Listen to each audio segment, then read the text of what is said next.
being able to identify trauma in other people. Do you Yeah. feel like that's something that you're good at, like discerning? That's an internal problem. Like, that's something that's deeper than me right now. That's really messed up. Hey, I'm Des. Hey y'all, I'm Sai. And we're the co hosts of Let's Talk Sis podcast, where we truly believe that together empowered women can transform their lives. Join us for heartfelt stories, enlightening conversations, and a whole lot of accountability along the way.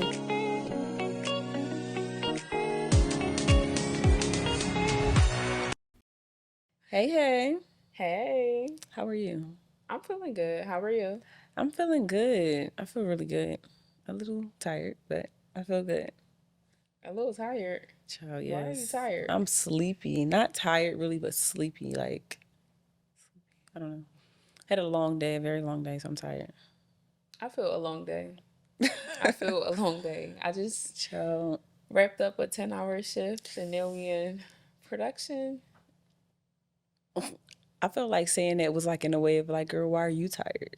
No, I feel like, oh yeah, it's definitely giving why are you tired, but it's also like I'm really out here living a double life. No, seriously. That's the way that I would be looking at it. Best of both worlds. Okay, Hannah Montana. It's giving Miley Cyrus and Hannah Montana for sure. What we talking about today? What are we talking about today? Okay, so today we're going to talk about trauma, how it affects Oh Lord. you and your relationships. And actually today I put a couple points down because you know how we like to jump so far off topic. Okay. And yeah, I want us to get to it, get Okay. in it, and get past it. All right.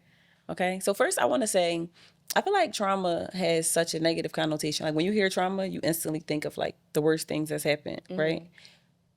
Do you think trauma is only negative? Yes. So there's no good things to trauma, no positive attributes? I think that you could be optimistic about your life experiences, which could make trauma have a reflection that can seem positive, but ultimately I think that is negativity associated with trauma.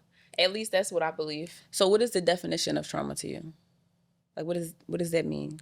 I feel like it's one of those cause and effect things. Like I feel like I don't know what the Webster definition of trauma is, but if I had to guess or make up like my own definition, it would be like the byproduct of something drastic or something life altering that has happened in a negative way. Okay. This is off the top of my head. It's not from my notes. But do you think that trauma is something that sticks with you for the rest of your life? Absolutely. Even once you've like did the self work, tried to forgive, and I wouldn't say forget, but try to like move past these traumatic events, you feel like it's still something that lingers with you for the rest of your life forever?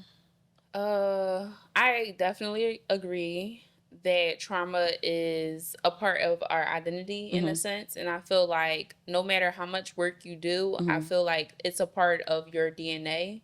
And it kind of, the reason why I say that is because I feel like trauma shapes who you are, the way that you see things, the way that you view people, the way that you interact and engage with others. I feel like trauma is so so life changing in so many ways that we don't even give it enough credit, honestly. Yeah. How do you feel about it? First of all, do you think that trauma can be associated with like positivity? No, I don't. Okay. I don't. I said that I asked you that though because I think we briefly touched on it before, and I don't remember if it was you or I, but one of us was talking about how trauma is like when you hear trauma, it's like the worst things that happen in your life possible all the time. And I don't think trauma is always like the absolute worst things, but do I think it's any positivity to it? No. I think I know what episode you're talking about, but we were talking about anxiety. Yeah. Okay. I remember because you was like, I never thought about it like that. And I was basically saying that oftentimes when we experience anxiety or we hear the word anxiety, we automatically associate it with negativity, but forgetting the other side of it of being anxious or excited or yeah, I remember expecting that. something. Yeah, so I think it was anxiety. But trauma for sure, Negative. I think is associated with negative. Connect. I don't want to say associated with negativity because I feel like when you put it in that like lineage, it's like it just sounds like terrible. But I definitely think that maybe at some point it had like a negative effect. Okay.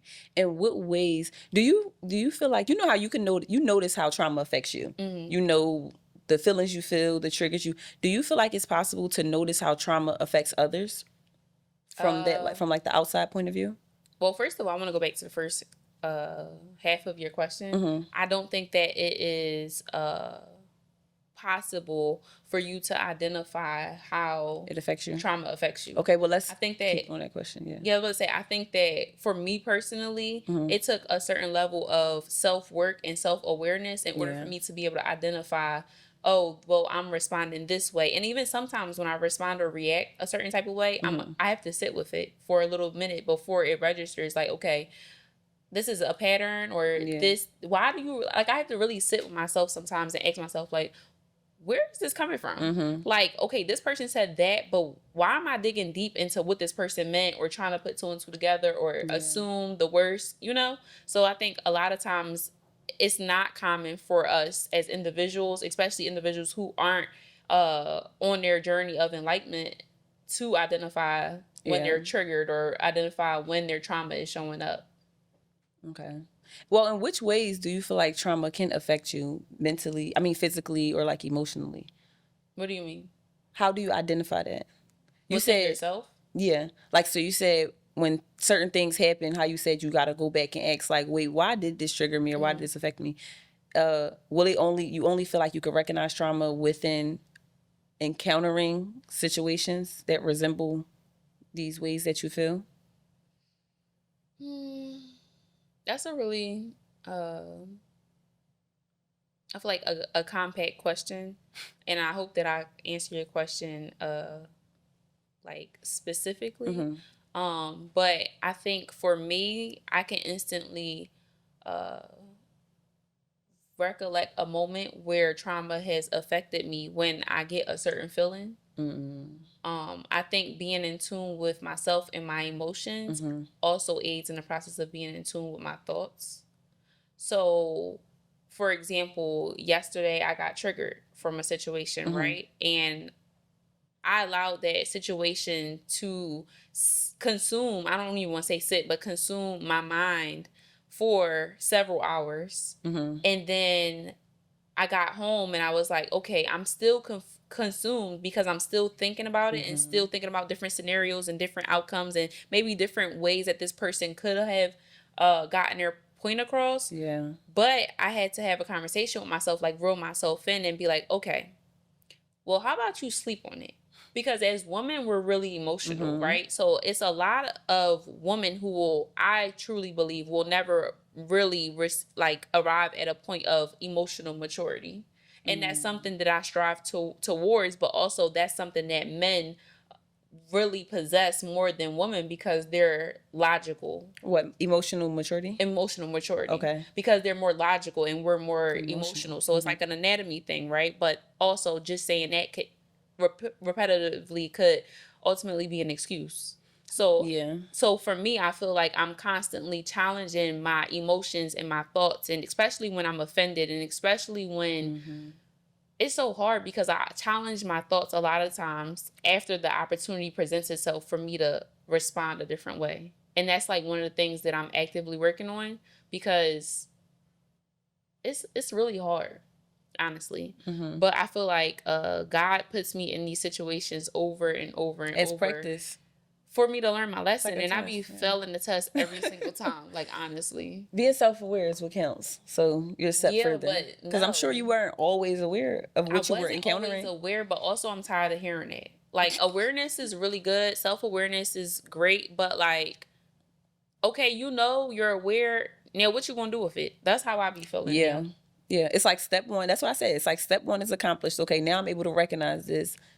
Step one been killing me. I've been on step one since We need to get to step two now. For the past. What we gonna do about what we have found? Exactly. Yeah. So I don't know. For me, I'm not really able to. I'm sorry, you wasn't finished? No, go ahead. For me, I'm not really able to identify trauma until, that something is triggering me based on trauma that I've experienced until like so far down the line. Like, it's not even moments, you know how you said you go back and you could question almost instantly, I'll like, okay, why did this situation make me feel like this, or why did what this person say trigger me so much? And I don't know if it's I don't know if it's I don't know. Maybe I'm not I know you said you hate the self-aware thing, but maybe I'm not self-aware enough because or maybe I'm just too naive. Maybe. I don't know. I'm I trying don't to figure it know. out now I don't because know, I but I don't think you a be little naive.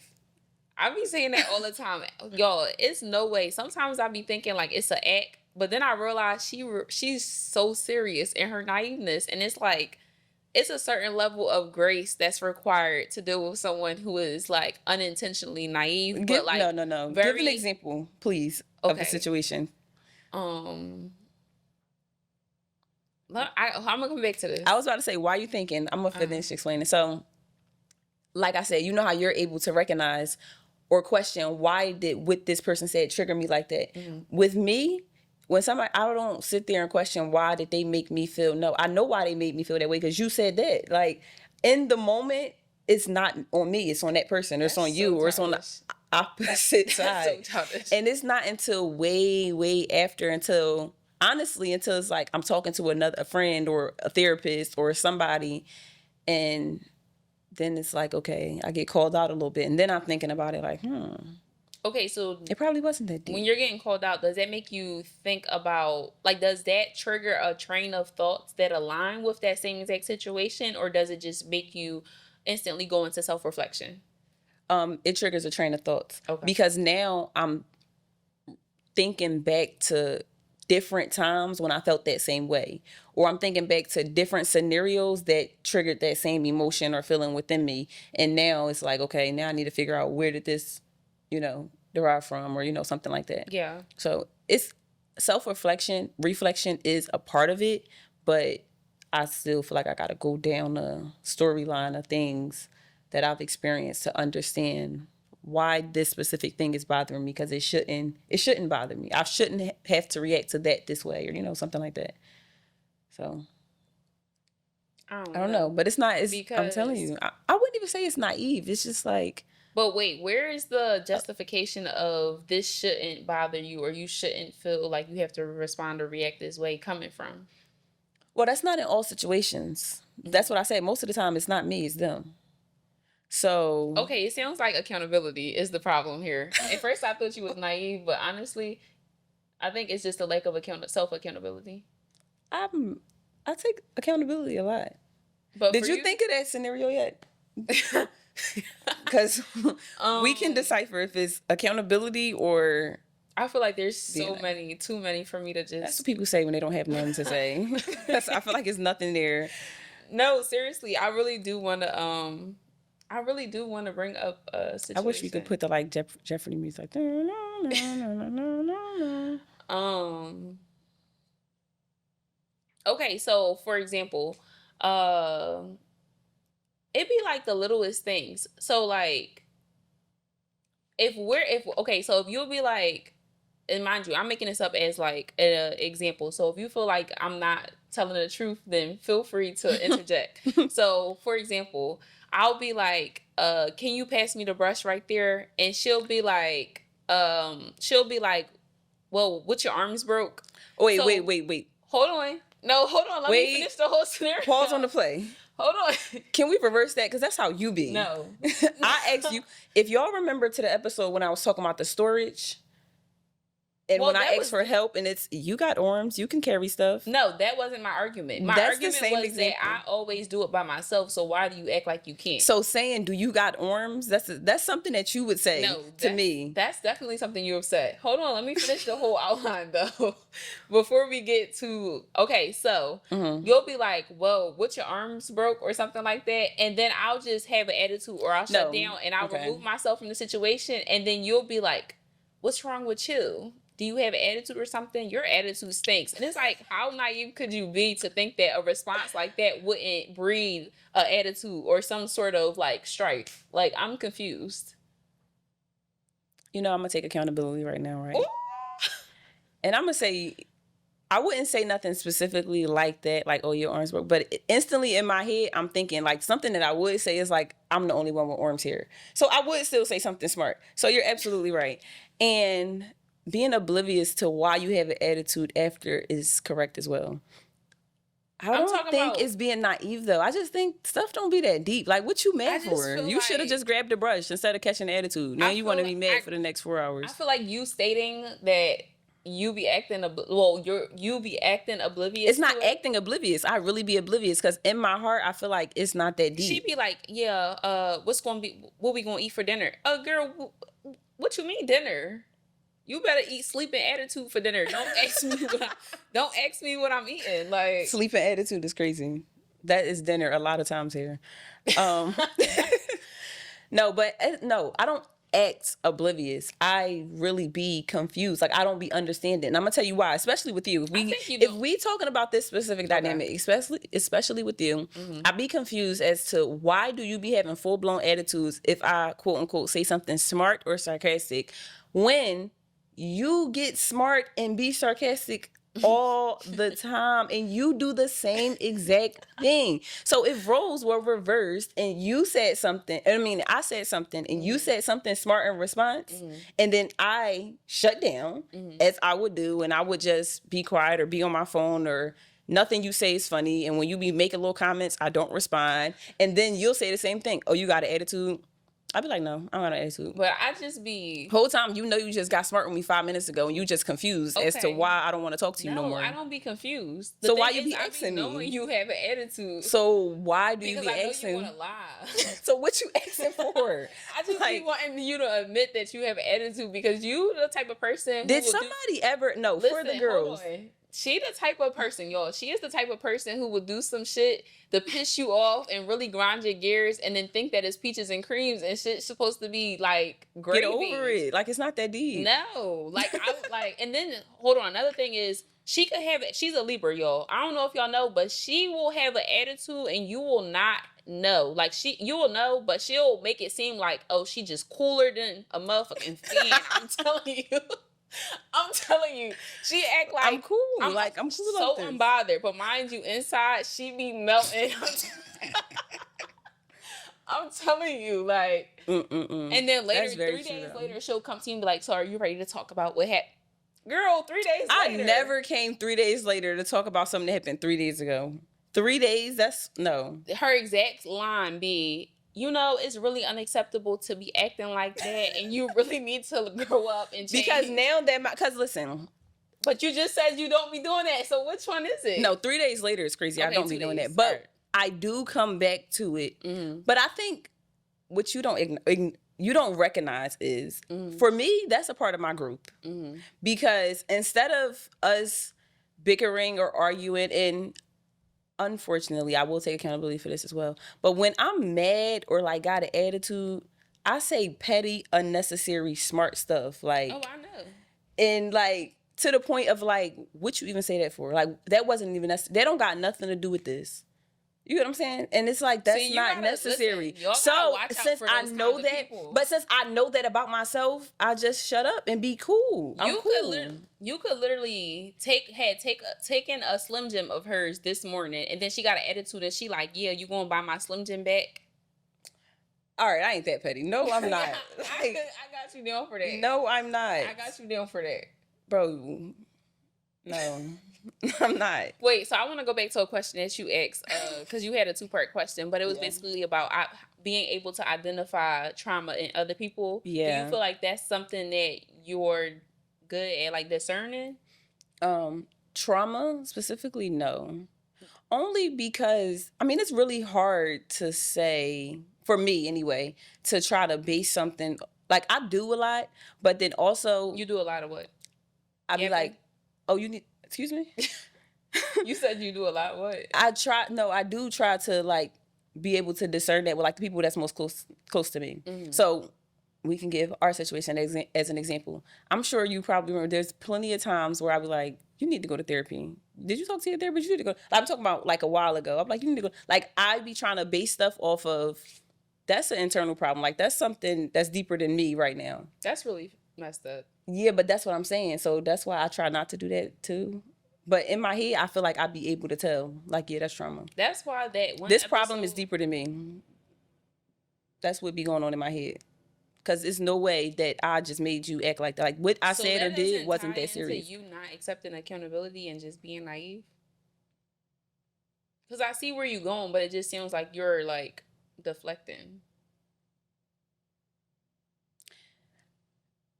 I guess. I think what it is, I know what it is. I've realized a lot of times I've been working on this.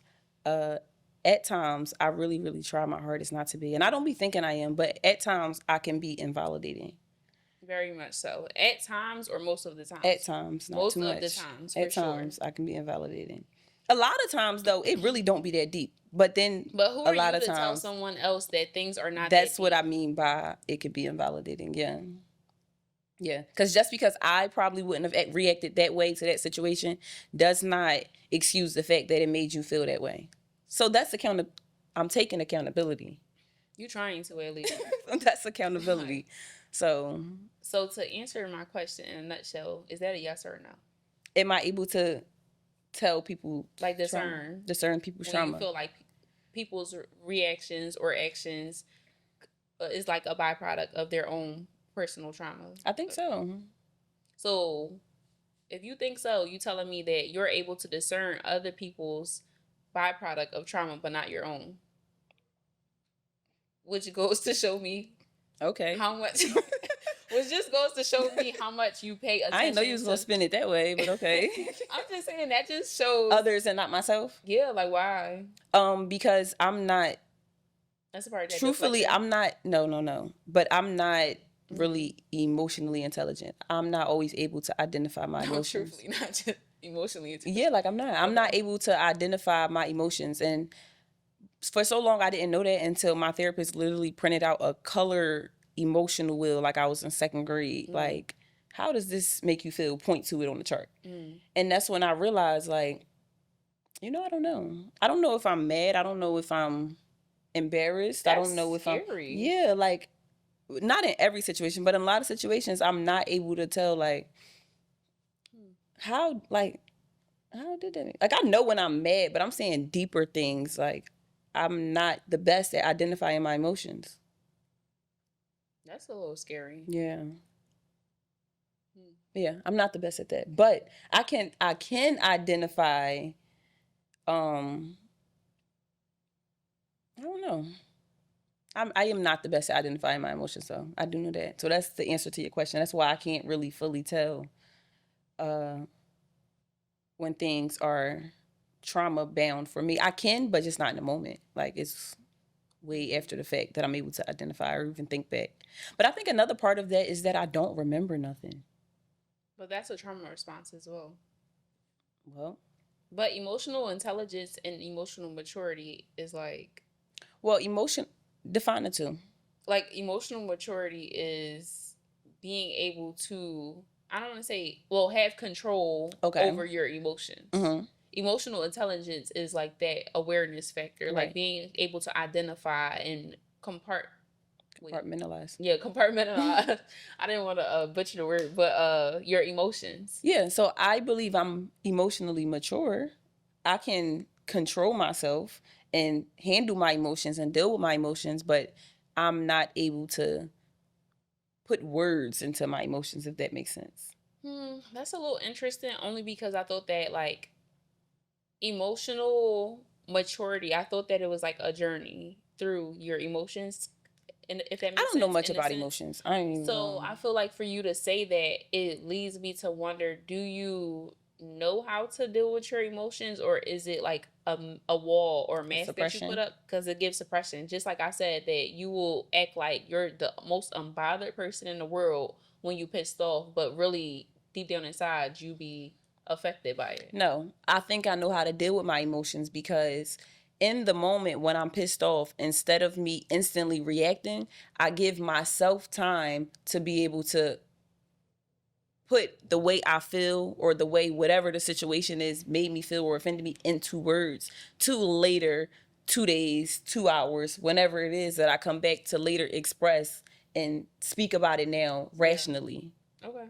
So it don't be like I'm suppressing it or putting up a mask. It's just I'm dealing with it here first, and then I'm able to deal with it here. I feel like putting up a mask or suppressing it will be just to feel how I feel, be mad, and never mention it again. Just bottle it away until it's like no more a thing. I think that I just learned a lot about you in this like conversation because like I thought that you possess more emotional intelligence than I did, but you really don't. And does that mean I'm working on like my delivery? Ooh, But we wait, getting there. But what does that mean? um, No, but I don't have much emotional intelligence though. I'm very but aware I've of that. confused the two this whole entire time. You're more emotionally mature than I am because I'm impulsive and I'm like very sporadic. So like emotionally I'll spiral out of control if I don't get a grip on like how I feel. Yeah. And I'll find every way, whether it be words or actions, to validate why I'm about to act a fool. And it's the fact that I lack emotional maturity, Yeah. and you have that, but emotional intelligence is not what you have. So it makes sense. What is emotional intelligence again? Like being aware and in tune and having that like awareness of like how you feel. Oh, So yeah. you explaining that, Yeah. because this whole time I was like, okay, well, she's able to keep herself like way more composed than I am. That's emotional maturity. But that's what I'm saying. Yeah. I just was able to like identify the two because me, as soon as I get pissed off, baby, it's lights out. Yeah. We can try again another day because the day is over. Yeah. I feel like for me, I used to be like that. That's how my mom is though. And I feel like from you always compare me to your mom. No, I'm not, but I'm just saying First of all, Mom, if I you hear used this, to be like she that. said that you bipolar. She knows that though. She's aware. But you be saying, you act just like my mom. Are you bipolar or something? I say the same thing to her. I ask her that constantly. She's aware. Nothing I say on here is a surprise or a secret. But you just be acting like you don't have anything. Like, I don't know. No, I don't, because I was just very self-aware and said I don't have emotional intelligence. But what I'm saying is being in a household with that and able to recognize that and see someone else. Wait, so you serious? You think I'm bipolar for real? You have traits. You do. What kind of traits? Of bipolar disorder. Diagnosing me on the podcast is insane. BPD. I'm telling my therapist for sure. And she will give you a test. Have her give you a test. They got tests. They got bipolar tests. Like the psychiatrists and therapists and all, they can give you a test. Because bipolar disorder is an actual thing. So they will tell you if you're fully diagnosed with bipolar disorder, or they can also tell you if you have traits. Like being completely transparent, I have traits of bipolar, but I'm not bipolar, but I do have traits. But can't like anybody, a regular like human, you know? No. The way you flip from this way to this way is outrageous. Okay. All right, y'all. Thanks for tuning Yeah. in to this. Nah, but for real, this was a really good conversation in such a short period of time, and I feel like we have to find a reputable psychologist or therapist to bring on, because I'm interested. I'm gonna definitely talk about this in my upcoming session, but I want to dive. Wait, talk about what? Being bipolar, like or the whole conversation. Okay. The genetic makeup of like the emotional maturity, the emotional intelligence, like being able to just articulate yourself through these emotional, because emotions are so fleeting.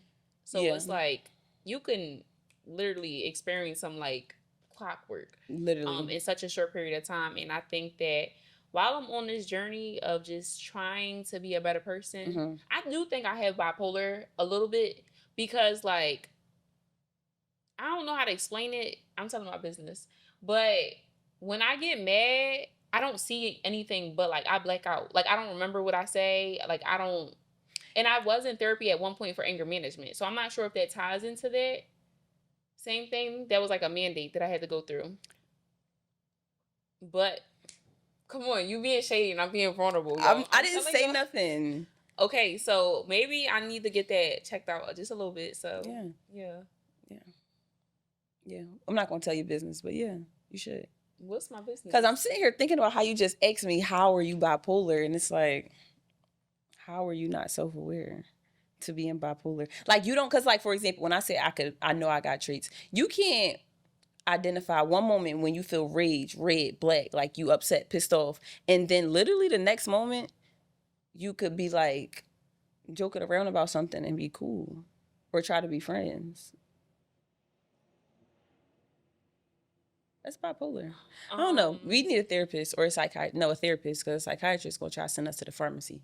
A Honestly, therapist, child, we gonna open the door. It's gonna be straight jackets, right? The white one's ready for us. But yeah, I think this was a good episode. Yeah. Yeah. If you got a word of advice for a sister, what would it be? My word of advice would be, I don't know. You go first. Yeah, I was trying to let you do what I thought. Okay, my word of advice would be to ask the two people that are closest to you, what's their perspective of you? Because I think that like hearing other people's perspective about me, like especially from people whose input and opinion and perspective that I actually value, it opens up my lenses to be able to see things from a different perspective, or at least try to. Okay. You know? Because I think we all have a different perspective of ourselves than the world does. Yeah. And then there's tiers to the world. Like the way that your friends view you, your family view you, your companions view you. So the two closest people to you, intimate or platonic, ask them what's their perspective of you. Like if they could use three words to describe who you are and what you mean to them, that's what my word of advice is. I'm curious to see what type of responses y'all are going to get. What's yours? What's your perspective of me? What's your three words? I don't see a deck of cards here. I didn't know we was playing. You just said for the girls to ask the person closest to them their not in proximity though. I live with you. What's your three things? My three words is annoying for sure. Delusional. Never mind. My word of advice. No, but I think I'm gonna give my word. Is a good thing. I can be delusional, but no. Delusional as far as what though? Like I'm not delusional about life. Okay, maybe I'm not the best suitor to ask the three words. What do you mean about delusional? Delusion. What's your word of advice? What's your third word? You said annoying, delusional. Number 3. Come on. It's gonna be 3 negative words. What's ambitious. The third one? Oh, that was cute. Thanks. My word of advice. You can't even be nice to people. This is a damn shame. Like, I'm taking my word back. Go ahead. All right. So my word of advice would be, I still don't know. Okay. My word of advice would be to live life. Do what you enjoy. I think no matter how old or young you are, tomorrow isn't promised for anybody. Mm-hmm. So don't try to save everything for later. Don't try to save that person for later, that thing for later, that trip for later. Just live your life. Do what you enjoy and live in the moment. I feel like we spend so much time thinking about tomorrow, next year, 5 years from now, when none of that is guaranteed. So live in the moment and enjoy your life. All right, before you go, can you elaborate? I have a question. What's the balance between living in the moment and looking forward to tomorrow? What you mean? What's the balance? Like, what's the balance? You said don't save nothing for tomorrow, live, because tomorrow's not promised. But what is the thin line for you or boundary that you have established that helps you still be progressive towards the future, but still maintain living in the moment and being present? Okay, so I do what I feel and can do now to enjoy my life, because that's why I said enjoy life. But I'm still keeping a certain level of like, okay, just in case I am still here tomorrow, I got to make sure I can still live again tomorrow, if that makes sense. Okay. So it's like, don't jump off a bridge today thinking tomorrow isn't promised, but like, just take the parachute, you know?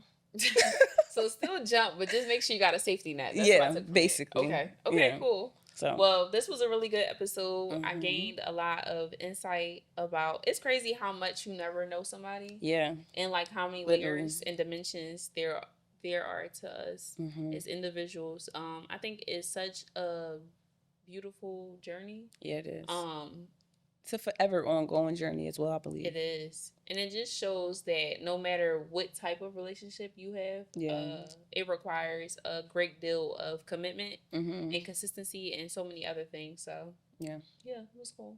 Oh, it was good. Thank you guys. I would like to tell you guys to go shop our conversational card game on www.dearsisterletstalk.com and use our promo code for you guys only, DSPOD. And if you're listening to this on your favorite Audible platform, don't forget to leave a comment. Make sure you save this so that you get all of the alerts for all of our future episodes. And if you're watching this on YouTube right now at this very second, stop what you're doing. Go comment, like, subscribe. Yes. And if you're on any Audible or podcast platform, download our episode as well. Download our episode, then download our channel. So, yeah. Toodles. Bye. Thank you so much for tuning into our podcast, Let's Talk Sis, with Des and Sa.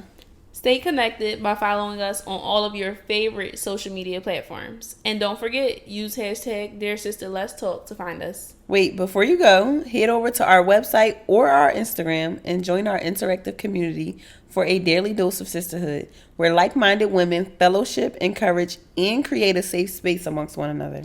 See you inside, sis. Toodles. Bye.